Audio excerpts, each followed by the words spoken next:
They say life can only be understood backwards, but it must be lived forwards. Once upon a time, there was a man named Zola. He is a gifted prophet who can predict the future. One day, while he was strolling through a small village, a crowd gathered around him, eager to know about the future. Wanting to have a little fun with the crowd, he decided to play a little game. Listen up, everyone! I have some news for you. Zoltar announced. In 2023, people will be lip-syncing to songs, even though they're uttering the wrong words. The crowd thought he was insane. What? That's ridiculous. That's absurd. No, it is true. Zoltar insisted. You will witness it yourselves. And in 2025, telepathy will replace speech, and communication will only happen through our thoughts. The crowd murmured, unsure of what to believe. But the playful prophet isn't done yet. In 2030, aliens will land on the earth and will give us two options. Join in the Intergalactic Federation or compete in a galaxy-wide dance battle. The crowd burst into laughter, and Zoltar joined in. He knew they weren't believing in him anymore, but that was okay. Having a little fun about the future is a good thing. But as Zoltar walked away from the crowd, he thought about the future. What would it really help? But one thing is for certain. It is going to be a wild ride.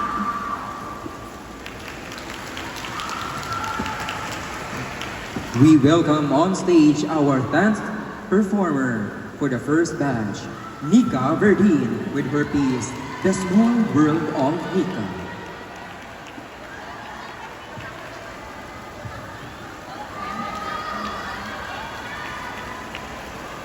Tweet, tweet! The bird sings. Grrr! The tiger growls. Hee-yo! The donkey brays. Every day, I hear the birds singing. Animals running around and free, and the sound of nature's joyful music resonating throughout the woods.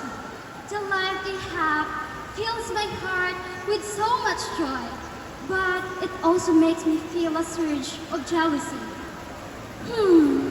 I wonder how freedom feels. I am Nika, a fairy living in a caged world of my own. I have known no other world than the walls of my parents' home. One time, I asked my mother, why couldn't I explore the world just like they do? Why do I have to remain caged in the four corners of my room? Nika, the world is very dangerous outside, is the only answer I got from her. But it doesn't stop me to find my way out.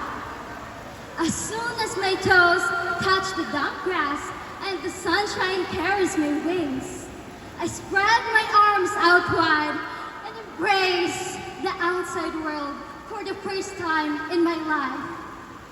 Wow! The air is fresh and the sky is blue. I take the sight of beautiful nature as I go from one place to another. But as I am flying around, a flock of birds swoops around, trying to peck me. Along my escape, a big black cat sees me as is an easy prey.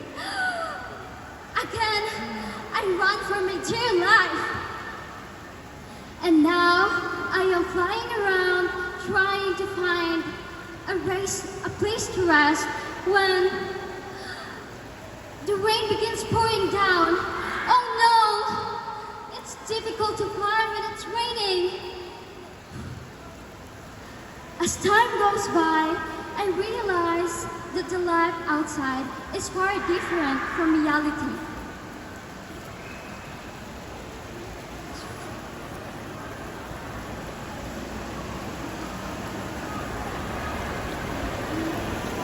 The creatures I admired so much before are now bigger and powerful than I had expected.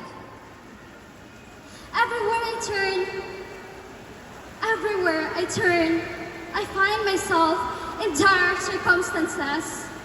I guess my mother is right. I should go back home. As I am about to fly away, I come face to face with humans. Ah! I shout. It's too late to escape as they try to catch me using a flycatcher and trap me inside a jar. Terrified and desperate to get away, I shout, "Please let me go! Please let me go!" While crying, I spot my parents flying towards me.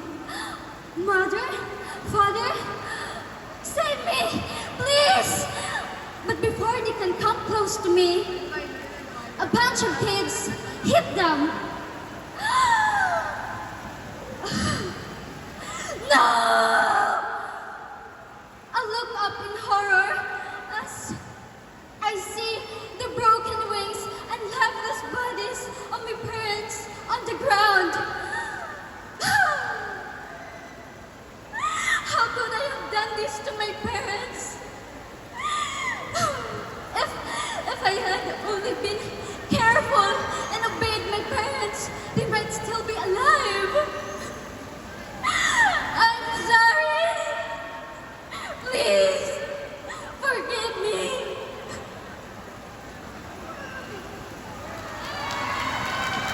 Let us have Osama Himpit in his piece, Made in China.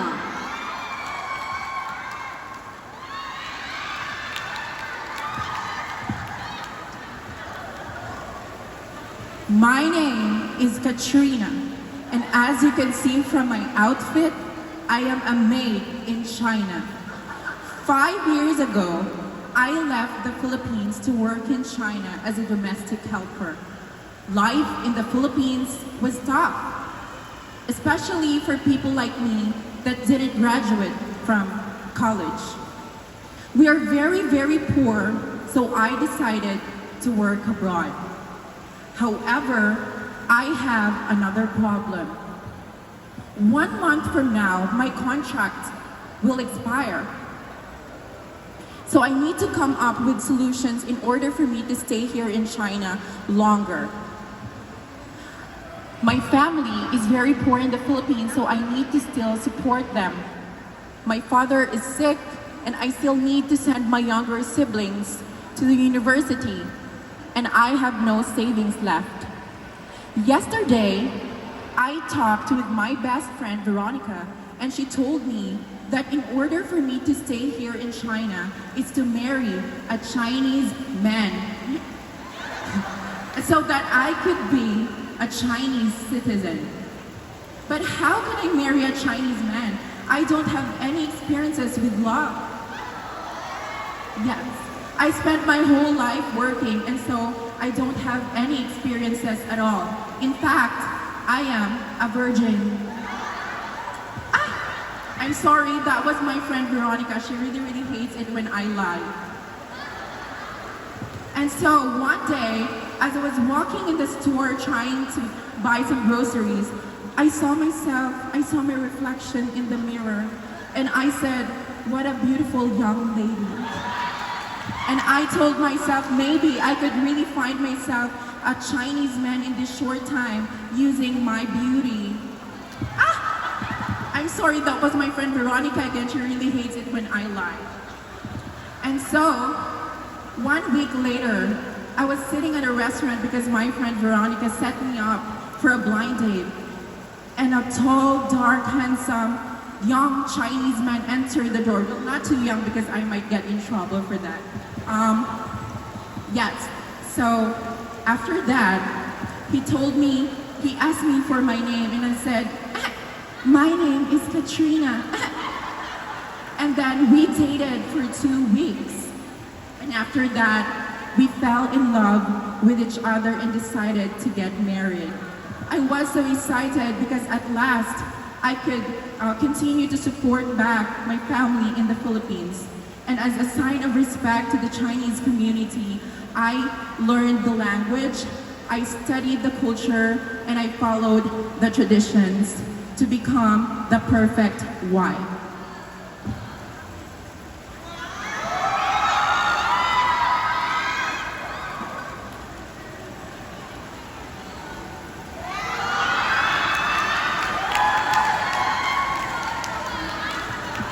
And so I became a Chinese citizen and a beautiful wife. Thank you.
song number.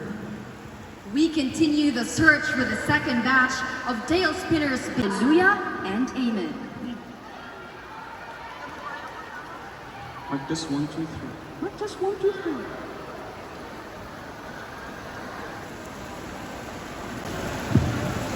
Mic check 1, 2, 3. Mic check 1, 2. Do you know where to find the greatest treasures in the world? It is not in the Colorado, nor is the oil reserves in the Middle East, but rather you can find it in your local graveyard. Graveyard. Shoot! I froze up. What's the next word? Graveyard? Graveyard? Death? What's the next part of my speech? I feel so cold with the air conditioning, yet I feel so hot that I'm sweating. What's the next word? What am I gonna say? My body feels like spaghetti. My knees big, my palms are sweaty. OMG, I stare at the audience. Oh, they're staring, they're anticipating the next part of my lips that starts moving. Oh, the awkward silence. I can almost hear the crickets chirping. And the judges in the back, come on! Just scoring in great fashion with their bright lips and silent facial expressions. What am I gonna do? Even my mom filming me with her phone, that I know when I get home, she's gonna call me at this phone of failure, disappointment. She's gonna kick me out of the house, living in the pavement. I have no job, can't pay the rent. I'm jobless. I'm gonna starve to death. This is hopeless. What am I gonna do? I'm standing here frozen. Stare back at the others. They're still dead staring. The camera's rolling. The lenses, they're terrifying. What am I gonna do? Lord, I want this whole stadium to swallow me whole that I'm standing on. It's better than to face this overwhelming phenomenon. Lord, take me. Put me out of my misery. I want your peaceful and eternal sanctuary. I'm ready. It's time. I'm facing the darkness, crawling out of the tunnel. I can see the light. Is this it? Peace, you say. I heard a loud voice. Where's it coming from? It is written, and do not be anxious and overthink, but in prayer and thanksgiving, take your requests to God, and He will grant you the peace that you need. Lord, prayer, thanksgiving. If it is your will, Father God, then I shall abide. I started to build up my confidence. I commenced a prayer in silence. Father God, thank you for everything. Thank you for this opportunity, for the crowd right in front of me, for the judges in the back with their expertise.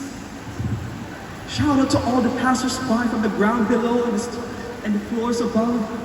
Shout out to my friends and family. Let's show them some love. Who knew that such an act of gratitude could stimulate my senses, could change my attitude, and bring about success? Then I started. I inhaled and exhaled slow, and immediately all the words started to flow. And then a voice inside of me said, let's go. Transcending excellence does not mean to be only the best, but rather it redefines and challenges what it means to be the best. And I carry on with my speech, ripping these words, spitting on fire and flames, letting them know who is my name. This is how I play this game.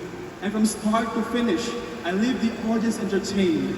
Why? Because this message that I have shared comes straight from the heart. And I know that all these adversities will be torn apart.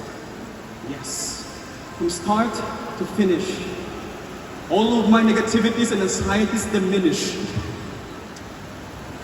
as I walk down on the stage, fulfilled, full of grace, and blessed. I began to reflect back on what I've just experienced.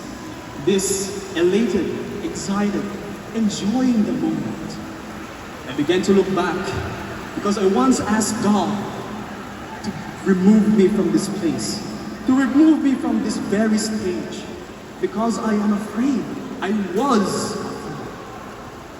I wanted to avoid this grim reality of public spaces and public speaking. But when I asked God to take me away, He instead gave me strength and pushed me throughout this day. I once asked God with a heart full of fear, regret, and torment. But He replaced it with His peace, leaving me to say, Hallelujah and Amen. Robinson Small, are you still with me?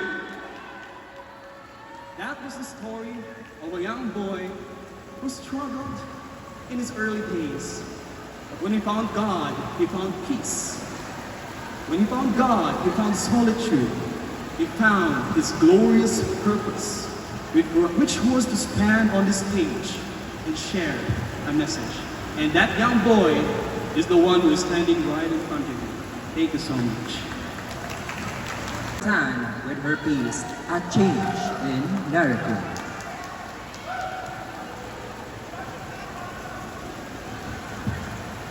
Let me ask you a question. If you are given a chance to change your life, to make it better, to make it your way, are you going to do it? How about if it includes magic? Are you willing to give it? Ladies and gentlemen, my story is all about women, a pen and a dream. It all started in the town of Avonlea during the period of opulence and grandeur. In this town, there was a myth spreading around about a magical pen that can change the life of a person who is worthy to have it. Now, in this town lived a woman named Audra, who has always been passionate about writing. She is unconventional, ambitious, dreaming to go to college and become a professional writer. In fact, she just passed her college entrance exam in a well-known university in England. But there is only one dilemma. Her father, who has been out of town for months, may not allow her to go. One morning, Audra woke up as she heard her father's arrival. She greeted him, and they proceeded to have breakfast together. And at the end of the meal, there was a shocking news. It is her marriage towards the son of his friend, David. Audra protested, opposing the notion, and expressed her desire for education. But despite Audra's desire, her father dismissed her aspirations. Feeling hopeless about her impending marriage, Audra sought solace in their garden. And there, she stumbled upon a pen. And as she held it, she sensed a unique power within. Intrigued, she took it home with her. The next morning, Audra was awoken by a shimmering light that enveloped her whole room. And as she opened her eyes, it was the pen glowing from her table. Feeling intrigued, Audra held it, and then the voice spoke to her. This pen is magical. It can change your life and make your dreams come true. But always remember, true change comes from within. And when the voice disappeared, there was a sudden knock on Audra's door. It was their helper, telling Audra that her father is waiting for her in their living room. Instantly, Audra became anxious, tempted to use the pen and to make her father change his mind. But then she realized that the voice is right. True change comes from within. True change comes from within. And then Audra marched down to the living room confronting her father about her education. Unfortunately, he still remained firm and unyielding. But then Audra became persistent. And then it left his father with no choice but to let her go. Uncertain about her future, Audra packed her things and left. Audra's desire to pursue her dreams led to her success as a writer and became a motivation to all the young women in her community to reach for their dreams. And with that, she changed the narrative of how women are perceived in their society. Ladies and gentlemen, this is my story. Thank you. Is here to tell you a story entitled The Land of Gold. In a land not so far away, there lived a father and his 3 sons. The father was old enough and knew his end was near. So he gathered his sons and spoke.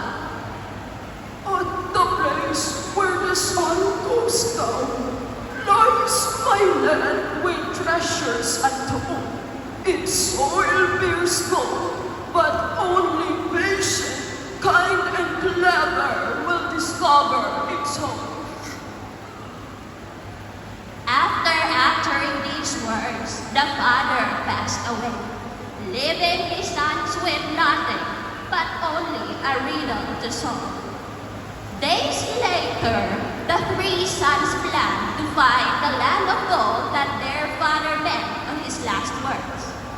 The youngest son, as the wisest of the 3, suggested, The mountain is the place where the sun sets. That's why we need to go there. However, his 2 older brothers were greedy and selfish. They don't want to share the treasure with their youngest brother. We will only get a small portion if the 3 of us will go there, whispered the eldest son. We need to do something, replied the middle son. So they locked their youngest brother inside their house. The 2 of them went on a journey and climbed the mountain.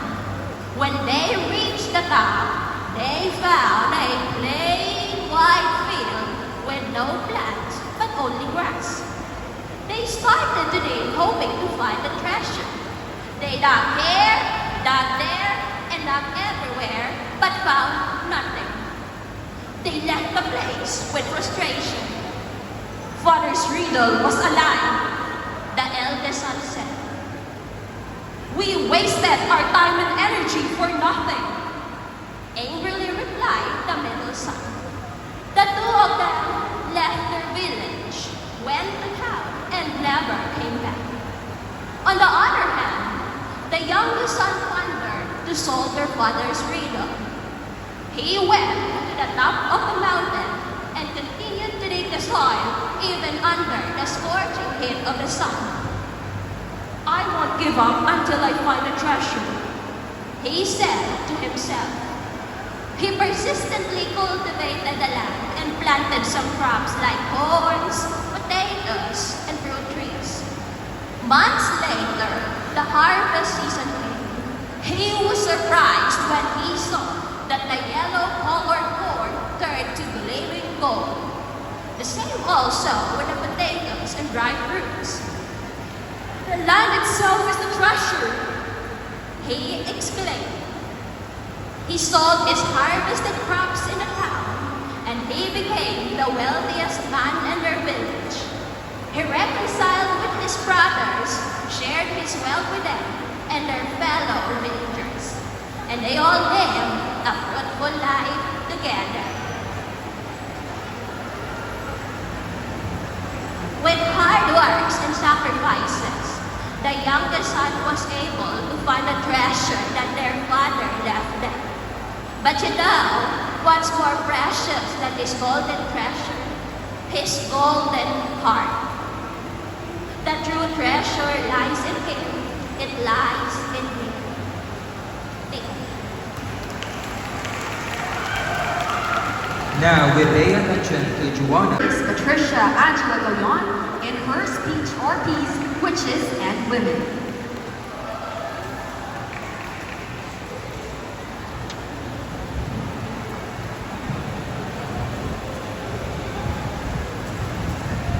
Mic test, mic test.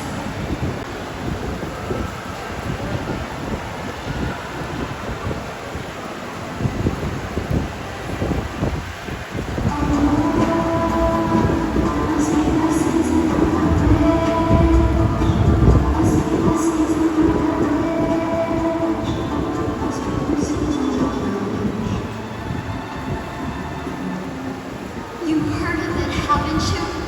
What happened at Salem? It was March 1692 with the height of the witch trials. Innocents were stoned, drowned, hanged, and burnt, and I was one of them. Everyone was always looking for someone to blame, and so the great witch hunt began. But we weren't witches. We were just women. We were women. Women deemed evil for whatever it was convenient. So what is the value of my truth, my story, when they fall made up their minds? An orphan girl living alone in her shack. I was careful not to draw attention to myself, for I knew that attention meant death. Yet death came in the form of Mary Ann whose life, an innocent girl as she danced underneath the moonlight, leaving the beds they shared with their lives, cold each night. I swear to God I saw the wretch reading the book of magic soul people. It was all because of her love for and possessions. They defended themselves with a lie that cost me my life, and it didn't end with me.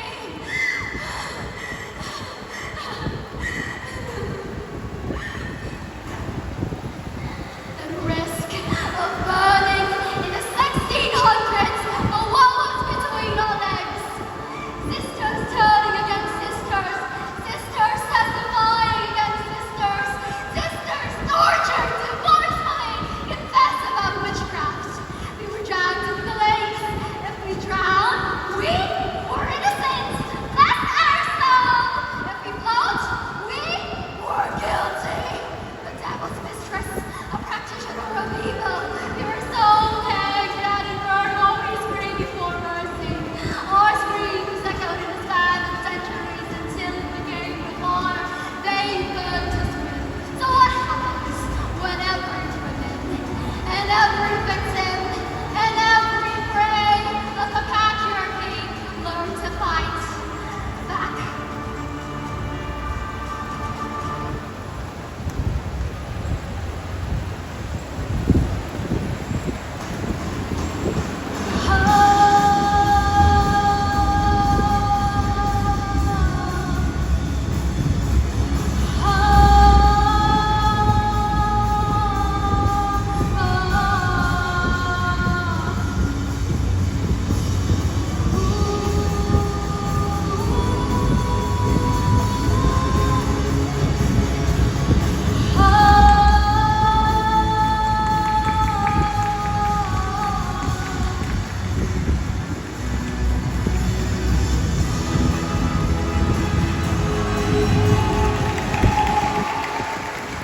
Next in line is Mary Grace Angelios with her left eye.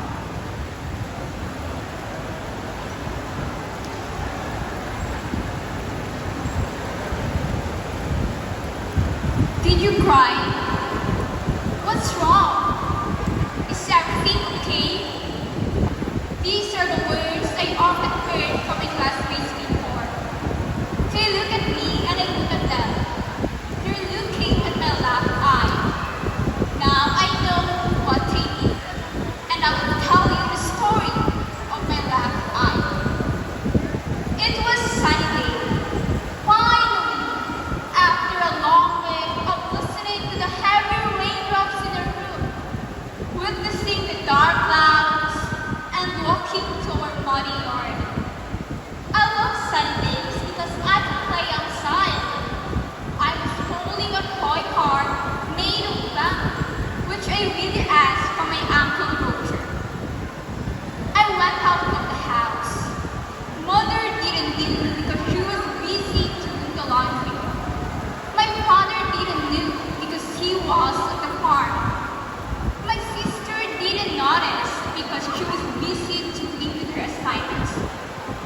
only my brother knew that I played outside though the sun had just appeared.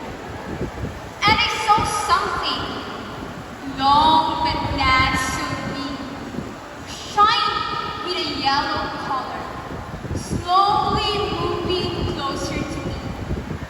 I didn't shout and even didn't move. I pulled my toy car pipe. I threw it to the snake, and my brother shouted loudly. Everyone went out of the house, but the snake already disappeared. Mother cried. Father, who had just arrived, went out of the house and ran to ask help from my uncle. My sister and brother also cried as they looked at my left eye. So, did you cry? What's wrong? Is everything okay? These are the words I often heard from my classmates before. No, I didn't cry. It was the effect of a snake bite in my childhood. There's nothing wrong. In fact, I am grateful that God healed in past pieces before. And everything's okay because I can clearly see the beauty of life and I am lucky with a sense of sight. Ladies and gentlemen, that was the story of my left eye. Let us now listen to Clarence Gatera in his piece, Trapped.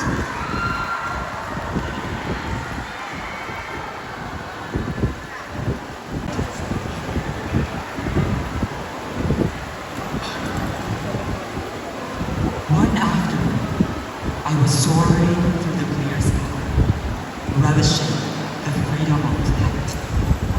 When suddenly, a net descended upon me, ensnared my wings, and pulled me toward the ground. I was trapped by a man.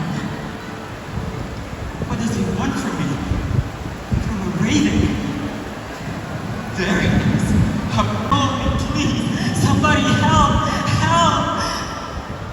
When I was about to lose all hope, I felt a strange sensation throughout my body.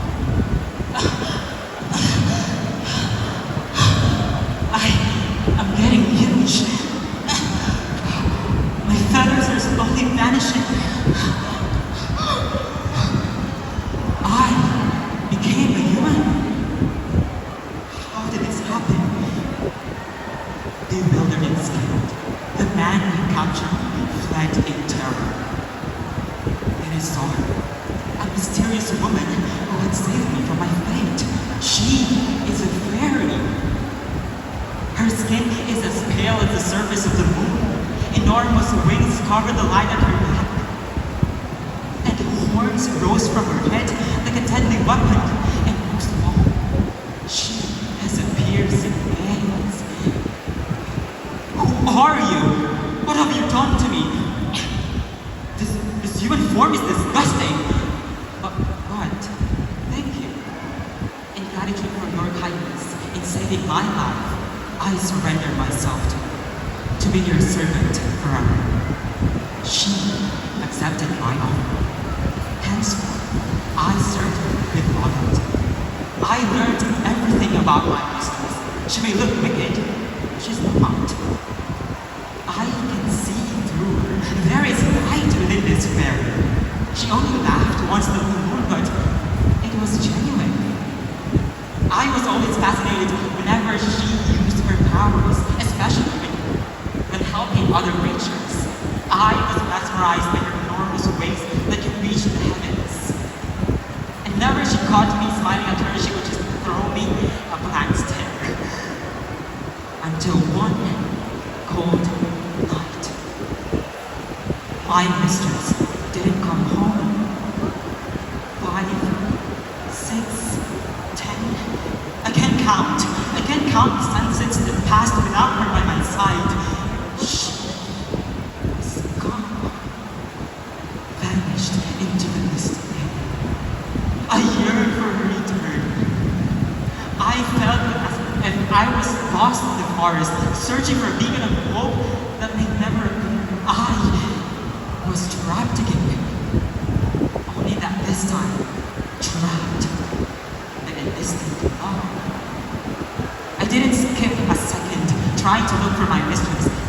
discovered that there is a war between fairies and the human kingdom. So I went to the battlefield and tried to look for her. The clashing of swords, screams of men and fairies, smoke and dust, everything was chaos. So I hid, trying to look for my mistress. There she is, at the top of the tower. No, she was struck with an arrow. No, she is turning into ashes. This is not happening. No.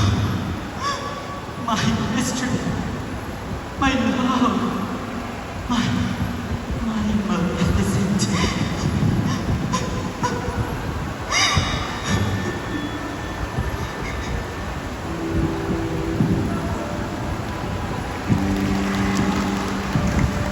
Let us now.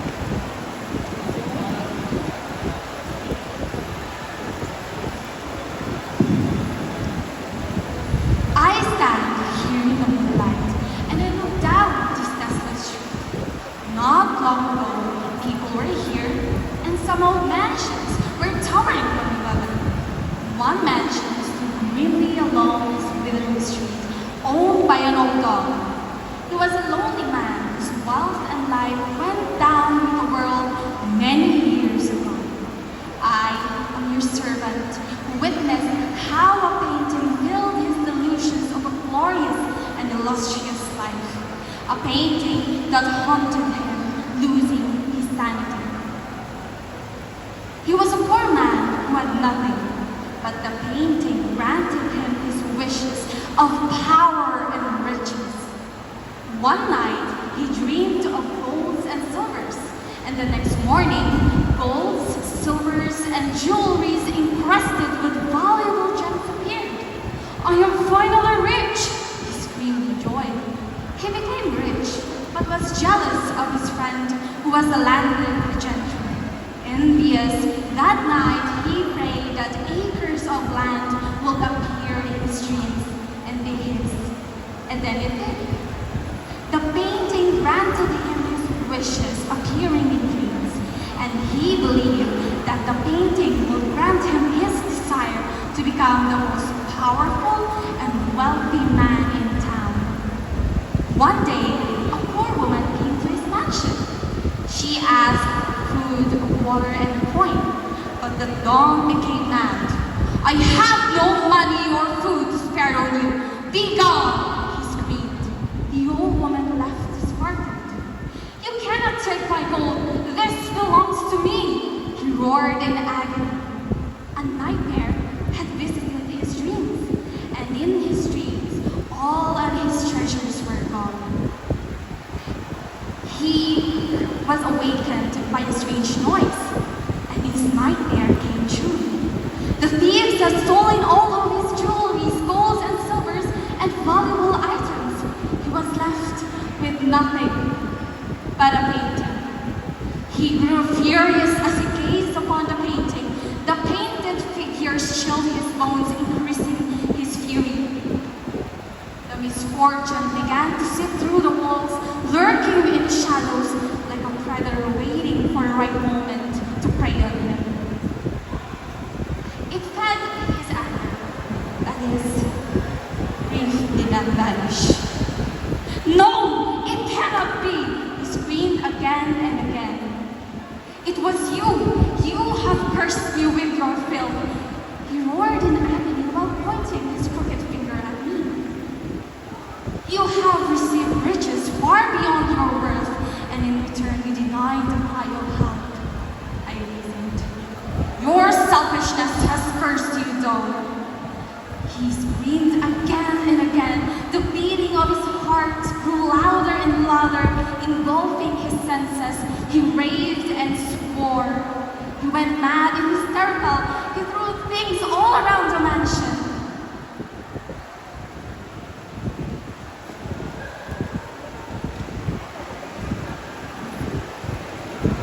The beating of his heart engulfed him. He stood alone in his room. He went mad and hysterical. The grief of the loss of all his treasures that were gone tormented his feeble mind, corrupting his sanity. In the end, he gasped for breath until he was no more. Once a greenly mansion stood along this withering street. There was an old man whose wealth and life went down in the world many years ago with nothing but a painting to witness his downfall. To complete the Samis Pahanoy with her piece Enchanted Mirage.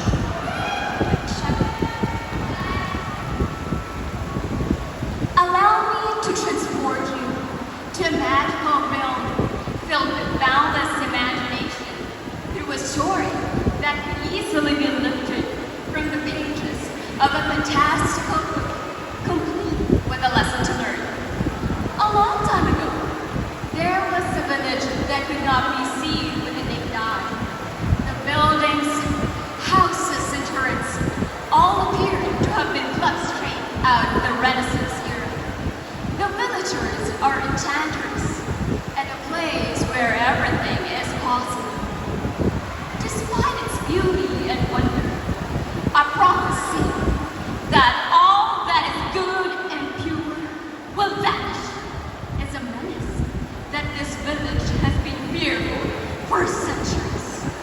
Oh, I haven't properly introduced myself yet. I am Iris, and I welcome you all to the village of Asgard. Here, we have goblins, witches, sorcerers, and wizards.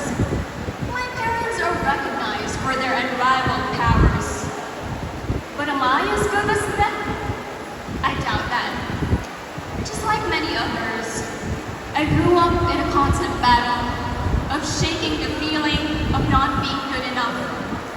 However, one day, unexpected incident changed everything.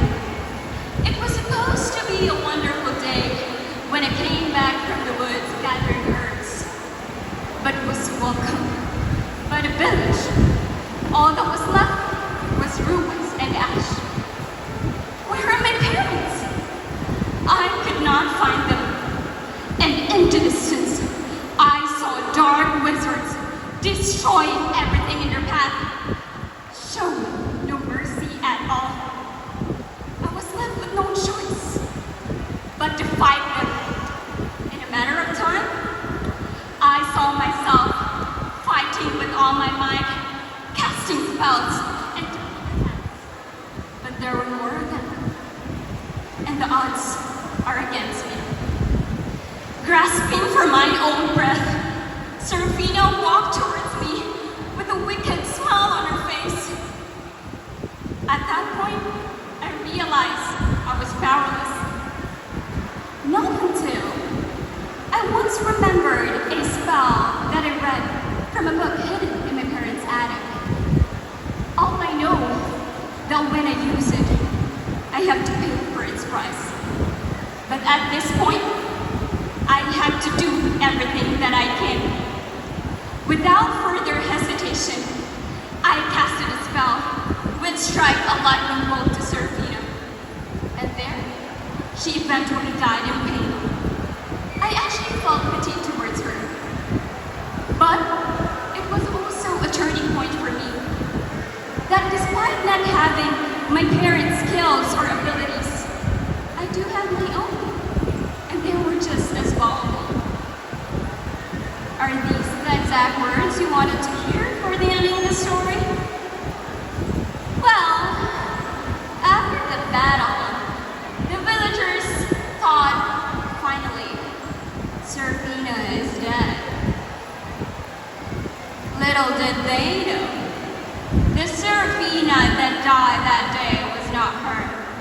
When she casted its spell, she put a curse on her own body. She switched our souls, and she's the one who's died. If only she did not let herself become a slave of her powerlessness. Ah, how amusing. I wasn't the main character of this story.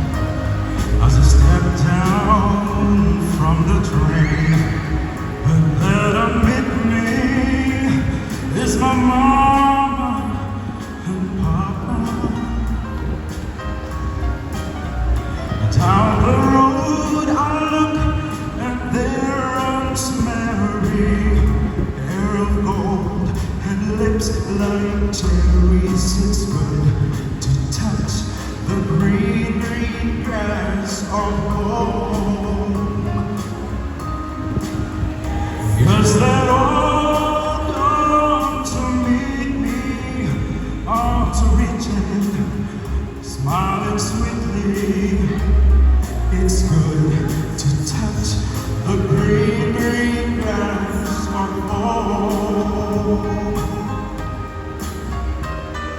The old house is still standing, though the paint is cracked and dry. And there's the old oak tree that I used to play on. Down the lane I walk with my sweet Mary, hair of gold and lips like cherries. It's good to touch the green, green grass of home.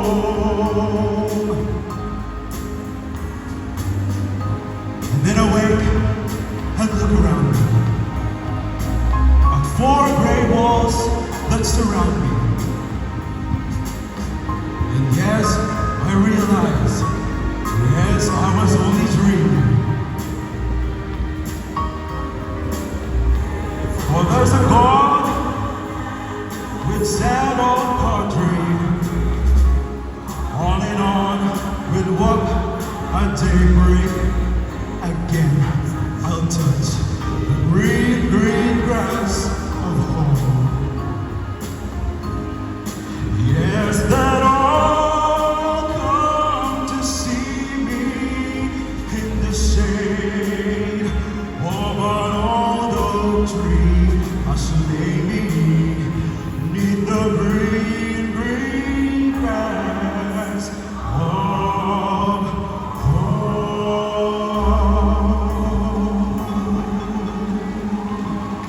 Let us put our hands together for Chino. Thank you so much, Chino, for letting us witness your invigorating performance. Alexis May Balaco in her speech for peace, Tears, Spears.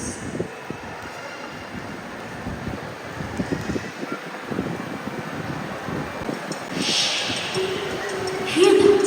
The sound of drums echoing through the night. Come, gather round while the forest burns bright. What's your left? There she goes. Weeds and leaves are rustling as she runs. Her hair, a wild tangle of waves, dances with the wind. But her face, marked with distress, and she appears to be running away. As the only child and successor to the late tribe's chieftain, Naya is to take on her father's title. But with war looming around, Naya was haunted with the thought of the shame and disgrace that would befall her and her family's honor. Magkamagkandit ako, Naya. I have sharpened your spear. One day, when the tribe prepares for war, Naya was frozen with fear and was unable to give the necessary orders for her tribe, nor simply grab her spear. And so she did the unthinkable. She ran and ran and ran away for who knows how far. Tears streamed down as she was flogged with the exhaustion of constantly bearing the weight of responsibilities and yearned for a simple life as a child, a life free from the demands of war. You want to be a child again? Suddenly, tears halted as she was surprised by a sudden voice. It was a strange old woman whose eyes sparkled with a mischievous glint. Taking the silence as an approval, the old lady suddenly blew something in front of Naya's face that made Naya instantly rub her eyes in confusion. When she opened her eyes, the old lady was gone, and all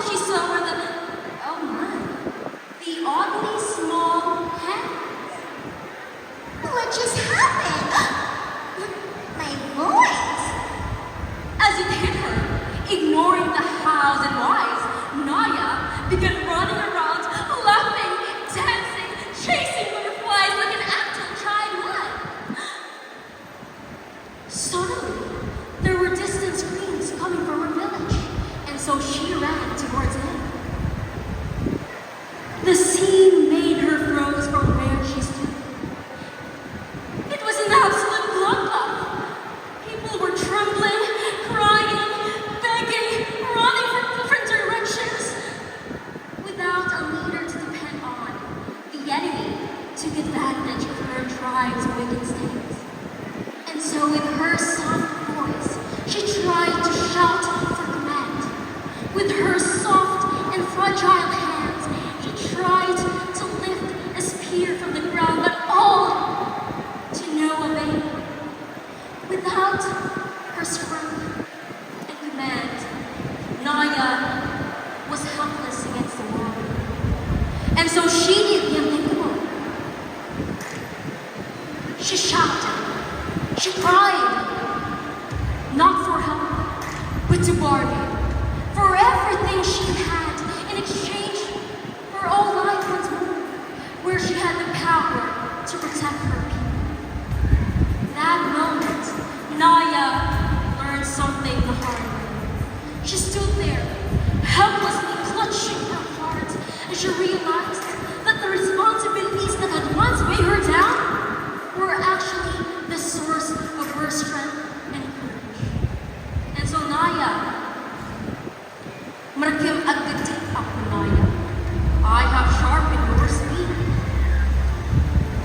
Tears spoiled as she realized that she came back from her own self once more, as if everything was just a dream.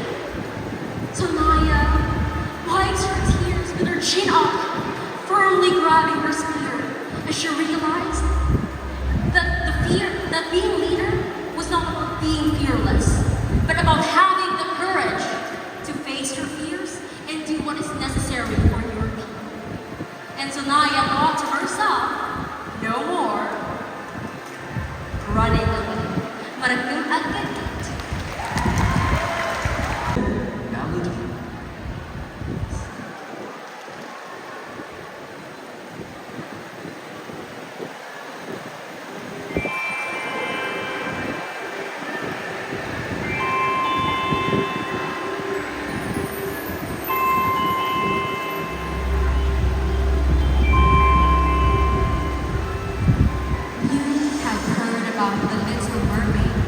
Lost her voice.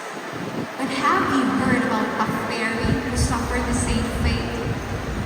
A long time ago, Melody, the singing fairy, was crowned Lazurius, the queen of the West Fairyland.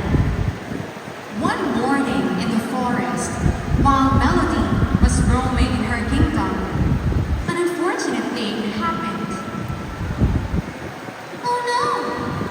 Where is my wand? I'm sure I put it in my pocket. Fairies have to keep their wands in their hands at all times, as losing it means they have to grant the wish of whoever touches it. Looking for this? You must have dropped it. Hi, I'm Minnie. I'm 4, and I live with my wicked stepmother who doesn't treat me right. I've heard fairies grant wishes of whoever gets a hold of their wand. Will you help me escape from my wicked stepmother? Melody felt pity while listening to the child. But as soon as Mimi uttered her wish, Melody was shocked. My wish is to become a fairy, like you. But Melody knows that fairies cannot just turn an immortal into a fairy without proper rituals. But Melody, a compassionate queen as she is, granted Mimi's wish. She asked for her wand and started chanting her her spell. Your wishes to be a fairy like me. I will grant your wish.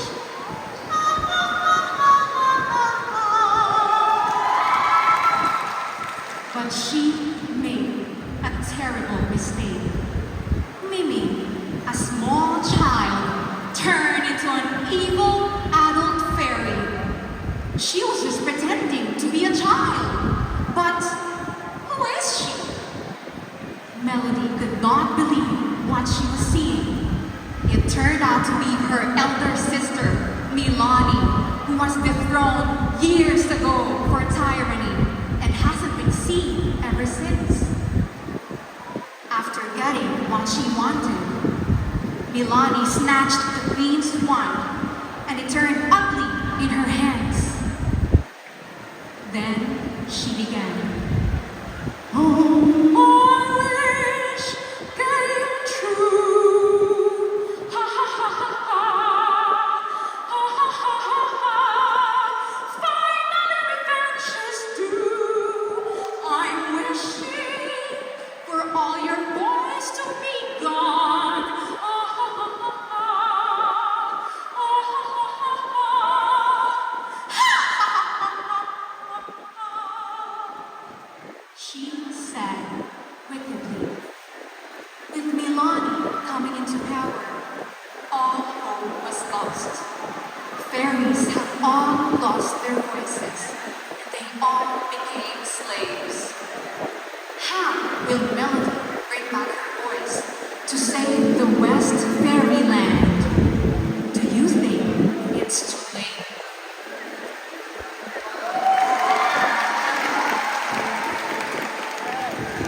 We now welcome.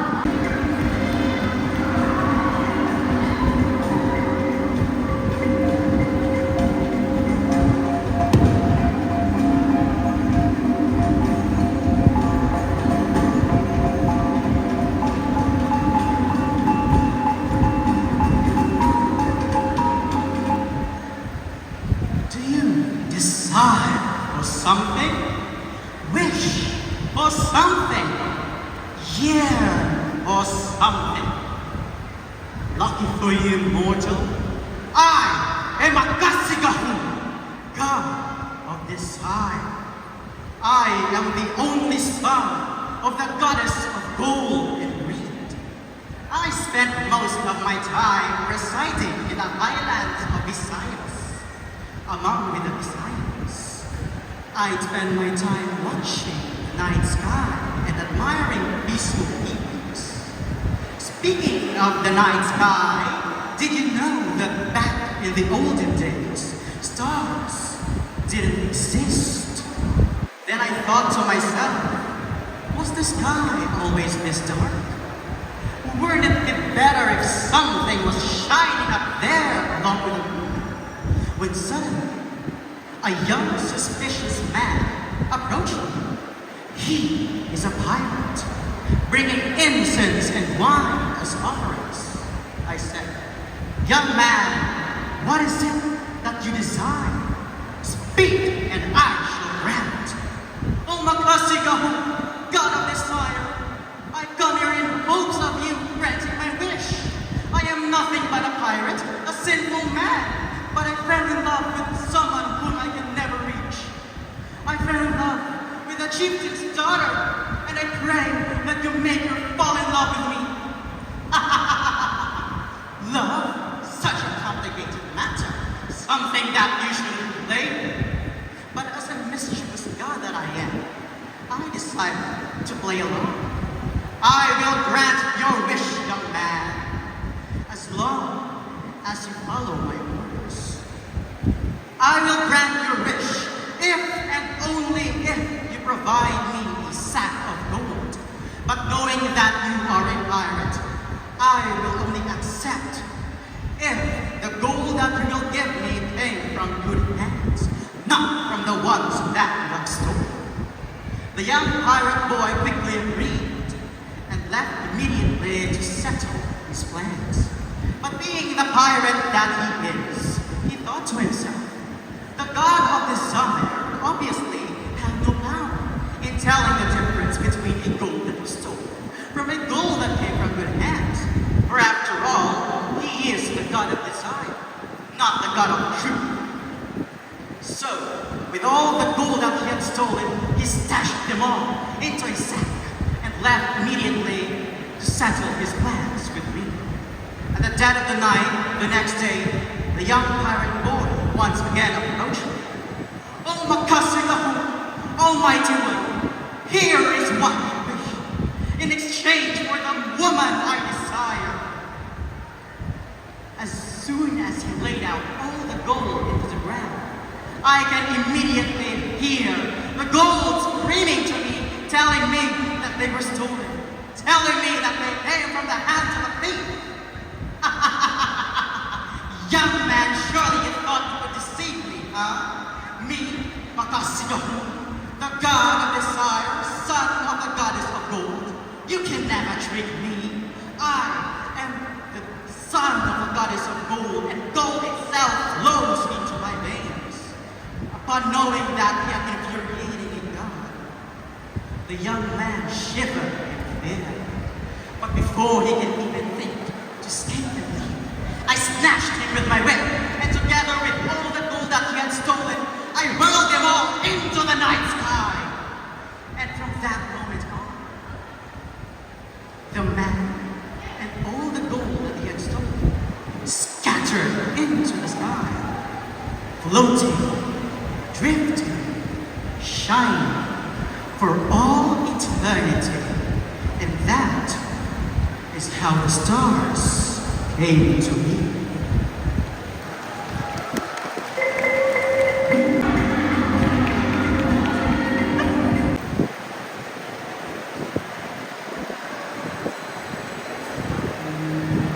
The silver watch told me it was 4:47 in the morning. Father and I walked as the world seemed to slowly awaken with the dawn of summer. Only the flickering street lights guided our path as we walked on a deep path heading towards the village. As we reached, Father was seated at the right side, occupied by his phone. Aside from not wanting to distract him, there was an hesitation that hindered me from saying any word about why we're leaving this place. So I decided to sit still and enjoy the quietness that the whole scene offers to me, letting my eyes devour through different places of the arresting landscape in front of us. I will surely miss this, I said in my thoughts. Then suddenly, what is that?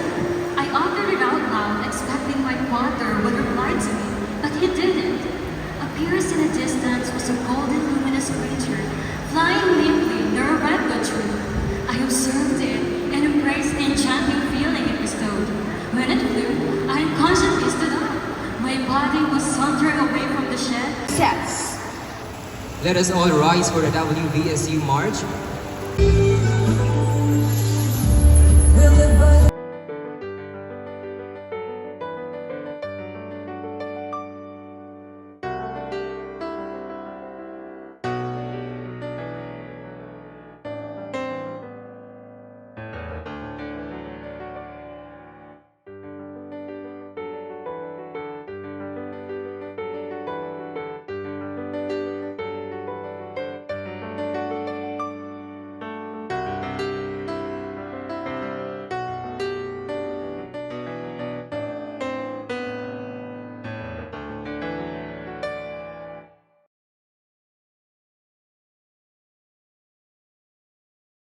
Ayan, dito ako lang na binigyan ko sila nito na pagkain.